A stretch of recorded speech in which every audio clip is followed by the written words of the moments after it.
Ada pernyataan dari kuasa hukum keluarga almarhum Brigadir Yosua kepada Dr. Ade yang melakukan otopsi ulang kepada jasad Yosua. Pertama, soal adakah luka lain selain luka tembak. Yang kedua, soal luka dari tengah sampai bagian bawah itu ada, terlihat ya di beberapa foto yang beredar itu ada luka. Itu luka apa? Baik, jadi saya bisa jelaskan begini. Berdasarkan informasi yang memang waktu itu memang harus kita gali. Dan kemudian kita peroleh dari kuasa hukum almarhum. Kemudian kita dalami, kita lakukan pemeriksaan. Dari dada kita secara makroskopik maupun dengan aspek pencahayaan forensik kita tidak menemukan adanya luka. Kemudian kita konfirmasi lagi, kita ambil jaringannya dan kemudian kita lakukan pemeriksaan histopatologi forensik dan ternyata itu juga bukanlah luka. Baik itu di dada, ya kanan atau kiri, lipat lutut serta di tungkai bawah kiri sisi dalam yang waktu itu juga memang tampak berwarna kemerahan ya. Sebetulnya kita mesti lihat begini, pada saat kita lakukan pemeriksaan otopsi itu adalah kita lakukan pemeriksaan saat itu dan kemudian kita perlu lakukan pendalaman dengan pemeriksaan-pemeriksaan penunjang. Secara awam orang akan melihat bisa saja itu sebuah luka. Karena terlihat lebam gitu ya? Ya, termasuk yang waktu itu juga dilihat, kita juga melihat di bagian punggung sisi kanan dan kiri. Itu yang sebenarnya tidak ada di informasi dari penasihat hukum, namun sudah kita lihat juga ada, namun kita lakukan pemeriksaan saat itu, kita sayat kita sayat dan kemudian kita siram dengan air. Namun pada saat penyayatan pun sudah tampak bahwa jaringan di bawahnya tampak pucat. Jadi itu bukanlah sebuah luka. Sedangkan yang berada di bawah kaki itu juga sebuah tampak jaringan tungkai bawah yang sudah mengalami pembusukan. Kenapa demikian? Karena memang jenazah ini diformalin dan namun formalin sendiri atau cairan pengawetan jenazah itu tidak serta-merta menghentikan pembusukan.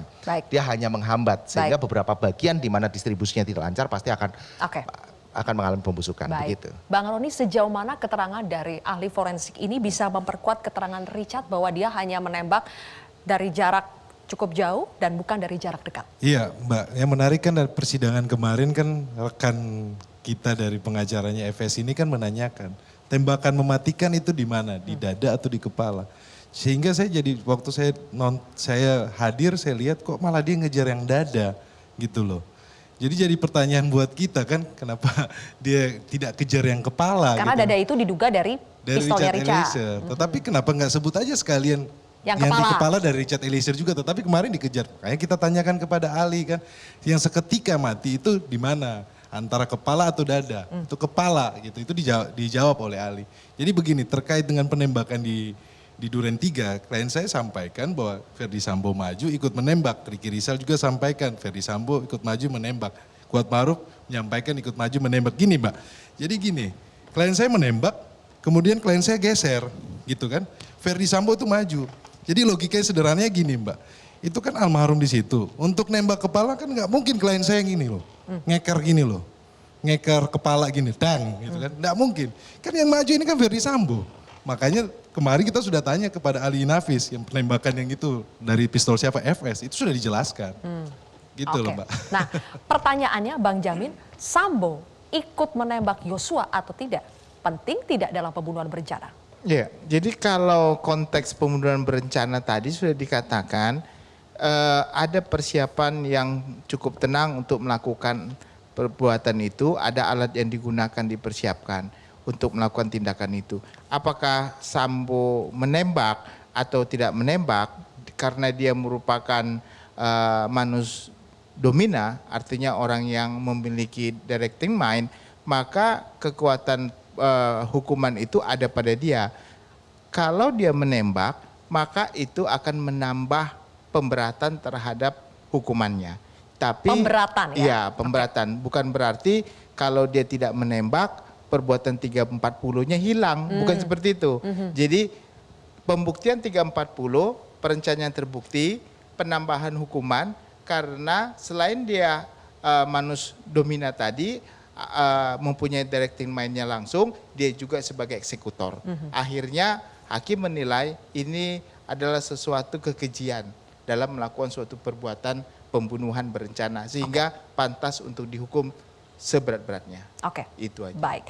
Selanjutnya saya ingin memutarkan ada beberapa ahli yang dihadirkan, salah satunya adalah ahli psikologi forensik, Reni Kusumo Wardani. Kita simak pernyataannya.